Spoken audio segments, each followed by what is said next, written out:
Honorable next speaker, Mr. Pastakia. Very good morning. I am Khushroo Pastakia, Executive Director, Eon Meditech, giving you a small presentation on Rhinology.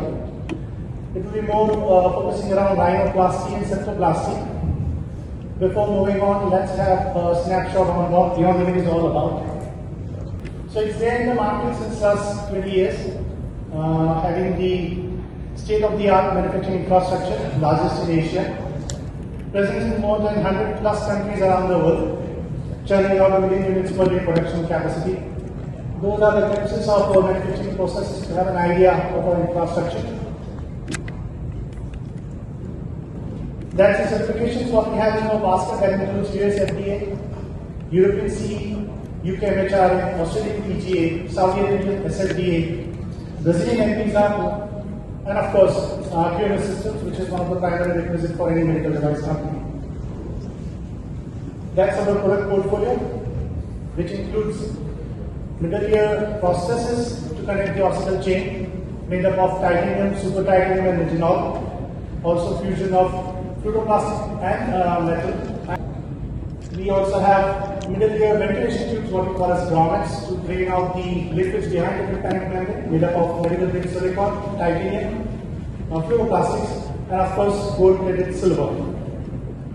We also have the portfolio of Rhinology, that's more focused around the septal portion, which includes the internal and external splints, septal button, and of course epistaxis management.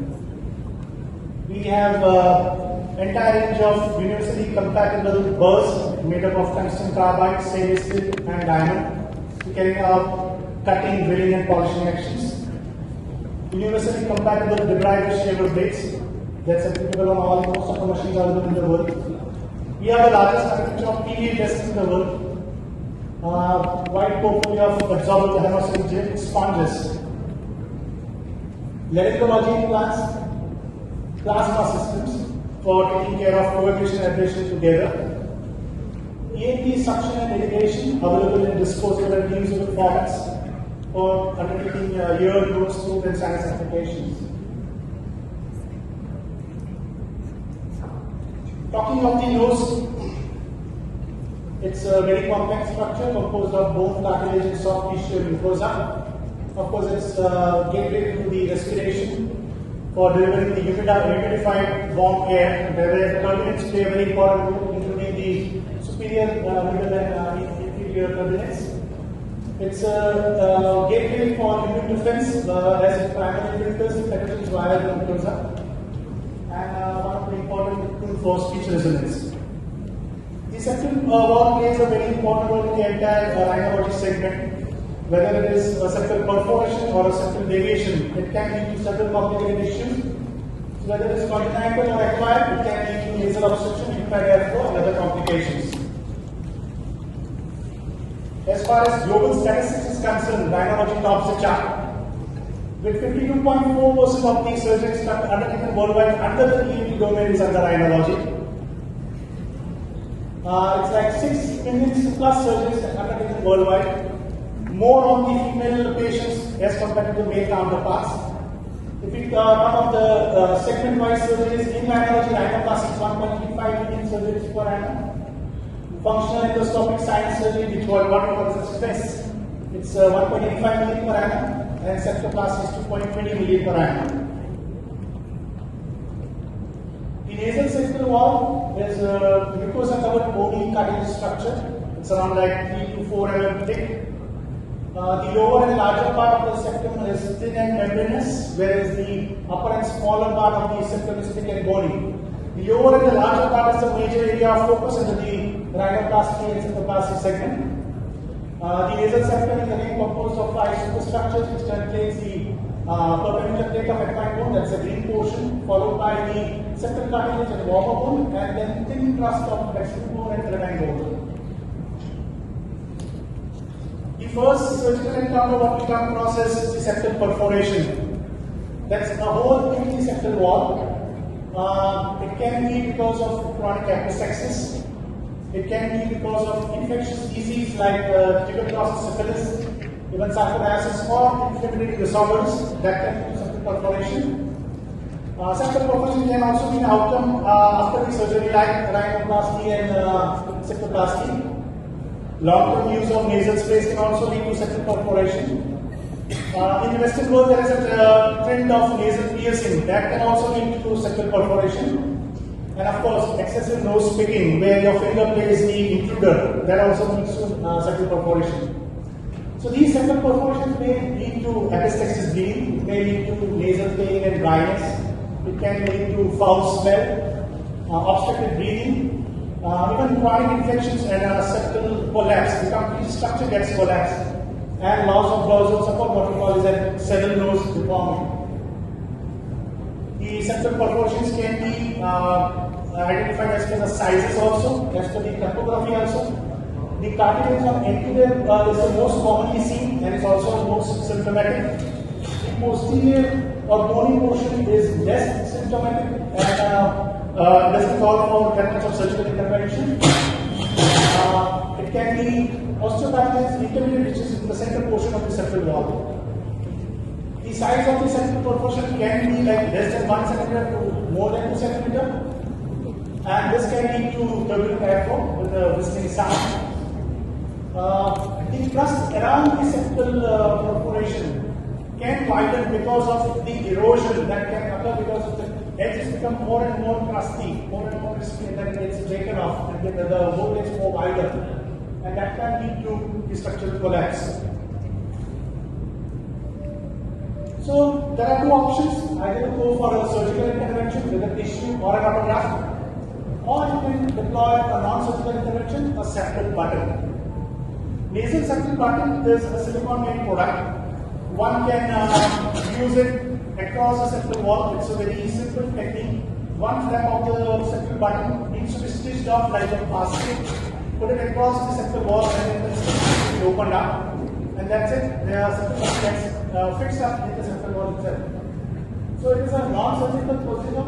Very easy to be trimmed because it's made up of medical grade silicone. Available in small and large sizes. Whatever is the size of the septal perforation, one can have small. It is also available in an elliptical format. If the perforation is not round, it's like more oval, then elliptical is a more better fit. And it's a very easy solution that can be implanted for several couple of years to counter the septal perforation. Next is the deviated septum, which is one of the most common deformities seen around the world. Mostly 70 to 80% of the population around the world has this septal deformity. Mostly noticeable one, but still doesn't require any surgical intervention. In this case, the nasal air passage becomes smaller than the other one, and that's one of the reasons where it can cause one-sided facial pain. It can restrict the proper airflow through the nostrils. It can even prevent the drainage of the mucus, and that's where the septoplasty is undertaken to correct the deviated septum. Again, we have two options. One is surgical intervention by deploying a cartilage or autograft, or one can deploy splints. These splints are made of medical grade silicone. It is deployed after septoplasty and rhinoplasty. It bridges the nostrils in the septum. It repairs the nasal flexure. It comes with inbuilt sutures, so one can stitch it up so that it gets properly placed on the septal wall and then doesn't get displaced. Being made up of medical grade silicone, it prevents the adhesion. It comes also with an inbuilt airway for allowing the patient to breathe properly. And it stabilizes the deviated septum, protects the nose as it heals. Normally it's kept around like 10 to 15 days, and once the septal wall is healed up, it's removed off. Eon Meditech offers septal splints in 4 formats. One is with the airway, the other one is pre-cut, without the airway, and third is bivalve, the one which has which provides the support to the septal wall as well as the nasal wall, external nasal wall. And the fourth one is the one with the bacteriostatic coating on it, which we will be talking in the later slide. Again, these are made up of medical grade silicone. It can be trimmed as per the size requirements. It can be deployed on the septal wall. Can be deployed for a week or say, and needs to be removed once the septal wall gets corrected. As it is made of soft and flexible target material, there is less of trauma to the patient. something unique in the world. That's the internal airway splint with coated bacteriostatic PVA. This bacteriostatic PVA ensures that the bacterial colonies doesn't grow up. As soon as the surgical intervention starts, within 3-4 hours of the surgical intervention, the microorganism growth starts building up. Up till it's not reached the maximum extent, it can lead to infection. Splints with the bacterial coating. It prevents the growth of the bacteria, and that's where it's very effective. So again, it's a soft PVA based material. It also absorbs the mucus and all the blood, what is there on the surgical side, and it doesn't allow the bacterial colony to grow. These are the list of bacteria which are pertinent to go along with on this bacteriostatic splint for up to 7 days, which is very important, as these bacteriostatic splints also ensure that there is no foul smell. Because normally a PVA, when it's installed in the nose, within like 24 or 36 hours there is a foul smell coming up because of this infection. But because of this microbiological product where it contains growth of bacteria, this can be avoided. Next is the external nasal splints available in thermoplastic, aluminum and designer form. Thermoplastic is more preferred, more widely used worldwide. It needs to be kept in a warm water for like 15-20 seconds for 60 or 70 degree temperature. It will become from white to transparent, very smooth, very soft like a cloth. It needs to be placed on the surgical site. So it takes the shape of the exact anatomy what is required to be taken, and then it is allowed to be freezed. So either it can be freezed on its own, or you can pour cold water on it to make it freeze, and that's it. It is a rock solid support. It's very widely used with thermoplastic splints. It can be applied very quickly and efficiently. It provides very stable and high power production. Ideal for fissure rhinoplasty, mostly the cosmetic rhinoplasty, is very widely used to gain the desired nose shape, size, and angle. And of course, any splints comes in the designer format, which one is very friendly. During the rhinology surgeries, there is a chance of excessive bleeding, epistaxis.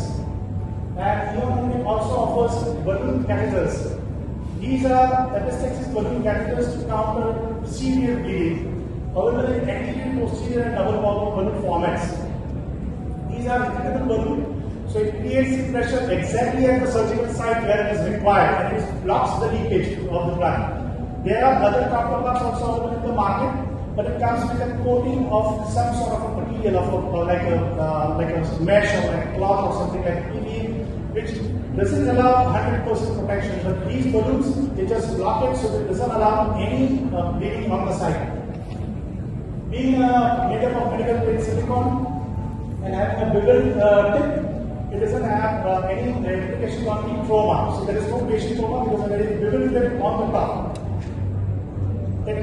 Because of the medical grade silicone, it can be easily removed, automatic removal, so there is no pain to the patient. And being a silicone material, it doesn't allow any adhesions. These balloon catheters are deployed in this way. The implanted balloon catheter can be filled up to 30 cc. It can close the anterior nasal bleeding. The post balloon can be filled up to 10 cc. That closes the posterior nasal bleeding. And double balloon catheter for taking care of the both. If the surgeons want to have their own crafting, if they want to design their own custom implant application, Eon Meditech also offers silicone sheets and blocks with different sizes and diameters, very soft, less than 20 show rate, soft to firm and rigid, more than 20 show rate. So one can use the material as per the requirement, whether it's against the cartilage, whether it's against the tissue, whatever way one surgeon wants to deploy. Or again, being a medical grade biodegradable material, it doesn't allow any adhesions. And unused portion can be stored in a resealable bag. That's the range of PVA dressings what we have in the portfolio. In that also we have another highly engineered product called coated, where the microbial structure has been restructured, and so it doesn't allow any room for tissue to grow. So we have a wide variety of PVA portfolio, but due to lack of time, I will be talking about each of these products. Entire range of hemostatic gelatin sponges. These are the list of biometric tests what we undertake at our end, so that the product what is coming out is completely pyrogen free. So we take care of the product as well as the environment in which the product is manufactured. As far as the risk is concerned, rhinoplasty whether it is cosmetic or structural, and septoplasty whether it is functional. These are normally safe, but do involve significant risk therein. It could be, one of the risks could be like excessive bleeding, that can lead to hemorrhage. Infections can be spread across all the surgical site. That's where the spectroscopic coated splints can play a active role. Numbness in the nasal tip, upper lip or front lip is treatment as nerves get disrupted during the surgery. There could be reaction due to anesthesia, but that is found in most of the surgery. Polypic deformity where the area above the teeth with a hump-like appearance is causing a nose shape. That could be one of the risk factors. Permanent skin discoloration can also occur. Septal perforation, what we have talked earlier, can also occur. Surgery can cause a bridge-to-bridge sudden nose deformity with what we talked earlier. That can lead to altered sense of smell. You are talking about the future. There is a paradigm shift from traditional and invasive reconstructive surgery to high precision preservative digital integration. So focus is more on increasing precision, smaller incision, and getting more and more AI-driven analysis where the patient knows is actually shown to the patient before the surgery is undertaken. So it's more on improving the surgical accuracy, replacing the traditional Amazon cheapers with the ultrasonic vibration-based piezo technology based on the sound waves. Undertaking combined septal rhinoplasty, so instead of taking two surgeries separately, all the surgeries are undertaken in a single session to encounter breathing, sinus, and aesthetic needs. Shifting from reductive surgery to a preservative one, which maintains the rods of bridge. So instead of removing and putting the entire structure, putting the work is beneath the bone, so that correction can be done easily. And of course, using of high precision tools for better results. Coming towards the closure, from patient nasal amputation, nasal distortion, which was taken as a punishment, spoiling the nose structure, to the hyper-aesthetic refinements, the journey of rhinoplasty and septoplasty is one of the oldest in the medical history. Dating back to 3000 BC, has been reconstructed use mentioned in the Egyptian texts, using splints and packing for nasal fractures, often necessitated by anatomy. The father of Indian surgery, Khushroo had developed a leaf technique where he could measure the surgical site and use the flap of skin from the cheek or forehead, which remains a fundamental principle of modern reconstructive surgery as on date. So the history of this entire rhinology and anatomy and rhinoplasty and septoplasty is quite old. It's there and it's ever to remain.